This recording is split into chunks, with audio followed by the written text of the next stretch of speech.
Xavier Tumusime. Now today we're talking about HIV and AIDS in young people among the youth. And so in studios I'm joined by two young people who are living with HIV and AIDS but are doing amazingly well, influencing positively other young people living with HIV and AIDS. It is possible. In case you're watching us today, it is possible to live with HIV and AIDS and still make it in life. So in studios I'm joined by Nyanzi. He is the reigning Mr. Y Plus 2017-2018. Welcome to the show. Well, thank you very much. You're welcome. Yeah. Next to him, I'm joined by Gloria Nawanyaga. She is the reigning Miss Y Plus 2017-2018. Yes. So today I want us to tap into your experiences, people. I'll start with you, Gloria. Yes, please. At what point did you get to know that I'm HIV positive? Thank you so much. I got to know about my HIV status when I was 11 years, and it was my mom who disclosed to me. Yeah, I was born with HIV, and the way she disclosed to me, at first she was afraid to disclose to me, but because I used to always ask her, Mom, why do I always go to hospital? Why do I always miss school? And we go for medical checkups. So on that fateful day, she was like, I have to tell these guys, these kids that growing up, they have to know what's happening in their life. Mm-hmm. So she takes us out. So when she takes us out, me and my sibling. When you say takes us out? Me and my sibling. Your siblings as well are positive? Only my follower. All right. How many are you? We are three. Three. Mm-hmm. Firstborn? Are you the firstborn? Yeah, I'm the firstborn. All right. Okay, continue. Yes. Mm-hmm. And she asked us, that, what do you know about HIV? Since I was older than my siblings, I was like, what I know about HIV? People who have HIV are going to die. Yeah. That's what I told her. And she got more scared to disclose to us. Then she was like, what if you find out that you're HIV positive? What will you do? At that time, she saw that I was so frustrated and saddened in my face. So she noticed that maybe I got to know that I'm HIV positive. Mm. So that's when she decided to take us to some organization. It's called Muju, to get psychosocial support and see other young people that are HIV positive, so that we feel that there are also other people who are HIV positive, that we're not alone. Right. Yeah. And that has really helped you. Yeah, it has really helped me. So your view of life changed automatically really changed after joining that particular group? Yes. Okay. Mr. Nyazi. Yes, please. Tell us about your experience. Well, thank you very much. I got to know about my HIV status when I was 8 years old. Here comes a scenario. After the death of my mother, I was adopted by a stepmother, and then she took the initiative of taking care of me. I'm a TB survivor. Oh. Yes. So TB survivor, that came after you knowing that you were HIV positive? Before knowing that I'm HIV positive. Mm-hmm. So after, I was saying that I'm a TB survivor. So this one who took me into care, he started treating the TB that I was having at the moment, and then after curing TB, still I continuously falling sick. Right. So you know what happened, and then she had to ask advices from different friends. I've treated these children with TB. She has got cured of TB, but the kid is continuing to suffer, continuing to fall sick. What is happening with him? And then they happen to guide her. Maybe you take him to St. Francis. They will maybe tell you. And then all of a sudden, when she took me to St. Francis, I was tested HIV positive. And then, to make matters worse, after telling her that I was HIV positive, she left me at the facility, and then she took off. She left you alone. Up to now, I'm still looking for that wife, for that woman. Wow. And how have you been able to grow up? I can imagine you being abandoned at 8 years. Are you in a position to tell us that just in a nutshell? How did you pick up yourself from that point? Yeah, this is how she told me. She told me, I'm going to buy you something, and then she left me there. But at the age of 8, I had a reason. Where she picked me, she didn't pick me from a bush. She picked me from my grandmother's place. So as time passed on, the doctors and counselors around the hospital asked me, you man, you have been with a woman, where has she gone? And then I had to disclose, I had to tell them that she had gone to pick for me something to eat, but she's not coming back. And then maybe for them, they realized that she had dropped me. Then they asked me, do you know anywhere you stay? Then I had to direct them that I have my grandmother in such and such a place. Then they drove me to my grandmother, who was also nearly to death. Oh. So I stayed with my grandmother. The only thing she could give me is 1,000 transport of 500 to go and 500 to come back. To go to the hospital to pick medication and to come back.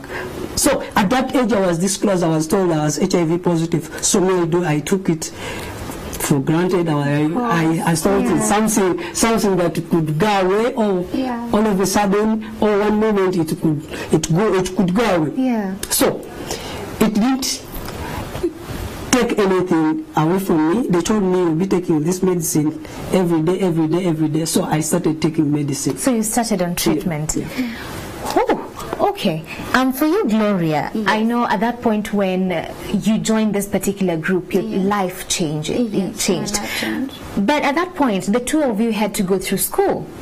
So, and you're still young people, very young. And I'm still in school. And you're still in school. And you're still in school. Yes. How do you cope with discrimination? How do you even tell your friends that you're HIV positive? How has it been for you? Maybe we can start with Gloria. Thank you so much.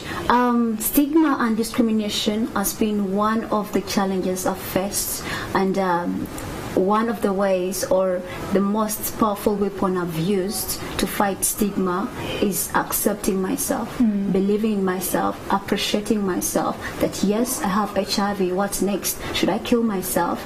My friends are talking about me, my friends don't want to associate with me, what should I do? Should I even kill myself? Should I drop out of school? No, I have to move on with life. That is me, that is who I am. I have to move on, take my drugs very well, as the doctor said, and move on with life. Yes, so I accepted myself, I believed in myself, however much we do face the stigma, because I remember at one time I wanted to drop out of school because of the stigma I faced, but God helped me. Maybe if I drop out, this country would have lost a very wonderful person. I can imagine. Because I'm going to be a lawyer, by the way. Yes.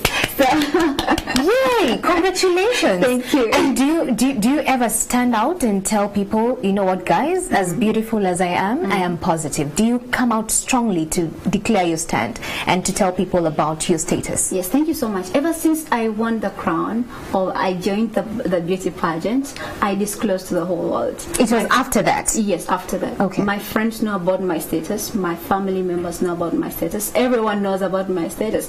Though I was scared at first that how will my friends at school know, or how will they take it, how will they see me, but it's so different that they appreciated me, they're supporting me, and in fact they even come to me for HIV counseling. So Nice. they know. Nice. Ms. Chanyazi, just tell us your experience in school.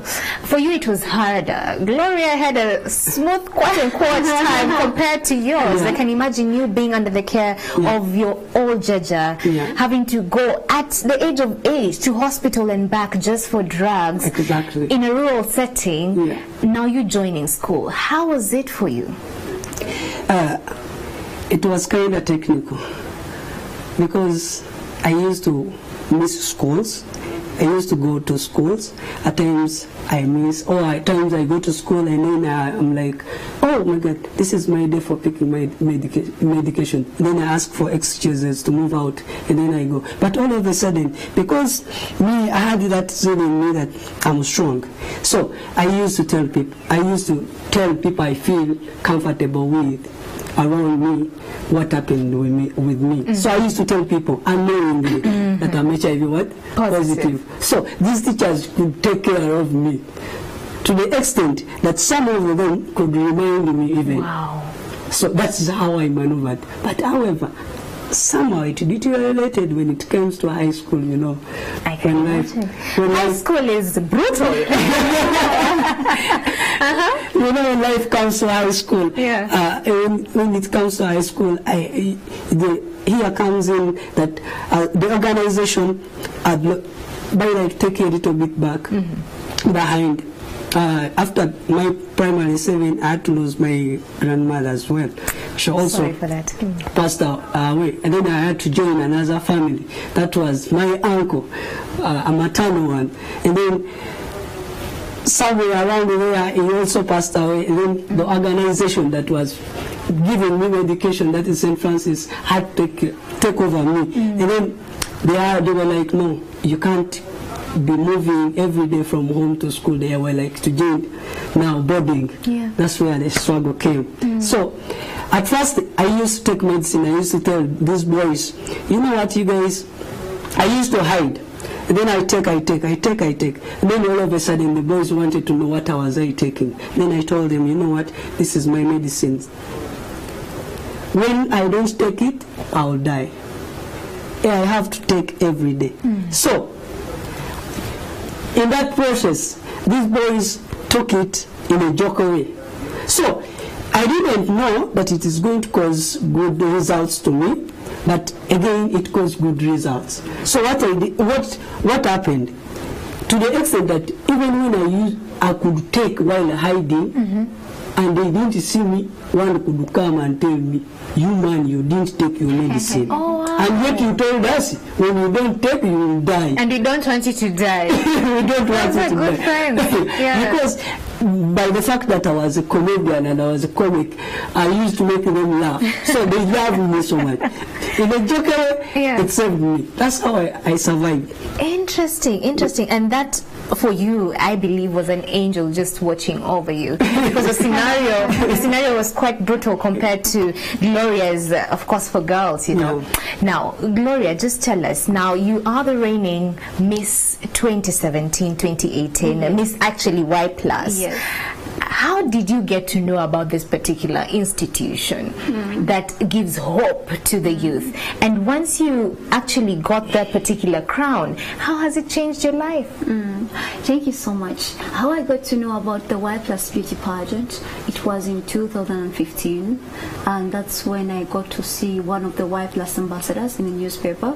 By then I still had the stigma. You know, stigma is still where we have the self-stigma, then the external stigma. Right. So I was like, where did these people get the guts to come out and say that they're HIV positive? Yeah. I could not. I would even feel, when my relatives know about my status, I would feel bad. I would be like, why do they have to know? So I was like, how do they make it? I mean, why do they get the guts? So I was like, I didn't even dream about it, that one day it would be me who would come up and talk about my status to the whole world. So after some time, as I said, I faced some scenario happened that prompted me to come up and be like, no, we need equal rights. We're all equal and we deserve the equal rights that other people are having. So if you say that I'm HIV positive and you're HIV negative, what's the difference? Right. The law says we're all equal below and under the law. Right. So because of that stigma I faced, that scenario that happened, it's prompted me to come up and speak up and fight for our rights. And be the voice for the voiceless. You're now the voice for the voiceless. Yes. For you, Mr. Nyazi, how has it been since you're now the reigning Mr. Y+ 2017-2018? Very soon you'll be handing over the crown. Friday. Actually, this Friday. This Friday you'll be handing over the crown. Yes, but during your year of being Mr. Y+, how has that changed your life? A lot to say, but I'm going to summarize it so fast. So what the first thing I've done, I've made sure that I changed my life from that person who was raised and born from village to the person who is seated right now here. Because when I take you back, at school, I used to ride a bicycle with no chair. A bicycle with a flat tire. But I used to tell people that at one day I'll have to sit on on a TV show and you watch me, guys, and I believe they are there watching me. Nice, okay. So that is part of the achievement. And the other achievement that I used to ask God, in my life I want to change at least one life of the only young person. Today I brought 4 young people living with HIV in the auditions, and they won, and then right now are contesting at the national all the grand finalists. Congratulations. Eastern region, from one center. It is a big achievement. It is a big achievement. And besides that, I've been mentally, even other regions, ambassadors that have come to contest, it was partly part of me. Wow. So I feel proud of that. We are honored to have you, to host you. You are an inspiration, especially to many who are watching us today, young people living with HIV and AIDS. But as you come to a close, we're running out of time. Yeah. Just speak to them. 1 second each. Speak to them today. Give them hope. Tell them, you know what? It's possible to live with it and still conquer the world. Speak to them. Mr. Nyazi, start with us. Well, thank you very much. That's your camera. Yes. I have 2 messages. For any young person who is outside here and is living HIV positively, life, HIV does not define you. So you have to live your life. Make sure you take your medication very well and be healthy. Okay. And live your dreams. All right. And then those ones who are living HIV negative, make sure you don't get it. If at all you cannot manage to complete that dose of malaria you are given, can you complete the dose of HIV? So take your medication. So, all right. In brief, don't get it. Okay, don't get it. Okay, Gloria, 1 second, please. Okay, thank you so much. To all those young people and all people out there who are HIV positive, it's not the end of life. Don't let HIV define you. You can still follow your dreams by taking your drugs. Taking your drugs should be your first priority. Believe in yourself, love yourself, appreciate yourself, live a normal life. Okay. And for those who are HIV negative, please and please and please protect yourselves. All right. And to the community at large, please don't discriminate us. Please don't segregate us. Okay. Please love us, support us, appreciate us. All right. Thank you so much. If you're HIV negative, you've been told, don't get it, okay? That has been the conversation here on Take Note. Our morning at 10 TV comes to a close. Do have yourselves a blessed day. See you tomorrow.